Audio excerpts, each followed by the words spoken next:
Staying with the music industry now, and Kid Koala, a preeminent Canadian DJ and animator known for his quirky use of sampling and innovative mixes, recently passed through China on a 3-city tour. BON reporter Zach Reff caught up with the DJ marsupial at his recent show in Beijing. I'm standing in the Yugong Yishang Club in Beijing, where virtuoso turntabalist Kid Koala is about to spin records late into the night. There might not be any eucalyptus around, but the fat beats are in heavy supply. For many fans of electronic music, Eric San, better known by his DJ moniker Kid Koala, reigns supreme as one of the most inventive and talented turntablists on the scene. His recordings are sprinkled with everything from spaghetti western-style hymns, to manatees barking, to clips of Charlie Brown lamenting his inability to get candy on Halloween.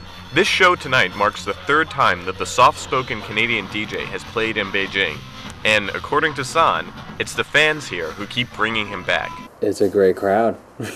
You know, the kids are real open-eared and ready for some sort of audio adventure, so that's like perfect ingredient for a good time. Of course, San, who speaks Cantonese and was born to a family with roots in southern China, also feels a close connection to the home of his ancestors. From a cultural perspective, it's nice to come back to sort of, you know, where my family came from. Kid Koala rose to prominence in 2000 after the release of his first full-length album, Carpal Tunnel Syndrome.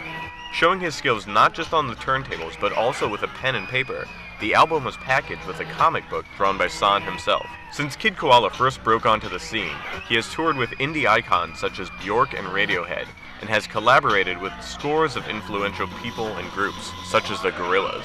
Kid Koala toured around numerous locations in Asia early in his career, but it took a few years before he made it to China, as the electronic music scene here was still maturing. For years, like, we wouldn't tour here. We'd go to Japan a lot, we'd go to Singapore and places like that, but now that we're playing China more, it's just, I don't know, the kids, they're informed. According to San, the DJ scene in China is now on par with other countries, thanks largely to the enthusiasm and curiosity of fans here. The kids are sort of plugging in with a vengeance, you know what I mean? So they're kind of, he's just caught up. Kid Koala's show here in Beijing drew an eclectic mix of scenesters, hardcore electronic music fans, weekend DJs, and those just looking for a good time. Kid Koala, I've heard of him a bit. I haven't actually seen him at all, but I've listened to a lot of music similar that I think similar, like Cut Chemist and a few other DJs. Once Kid Koala hit the turntables here, the crowd seemed at awe, chanting his name, waving their hands in the air, and dancing with abandon.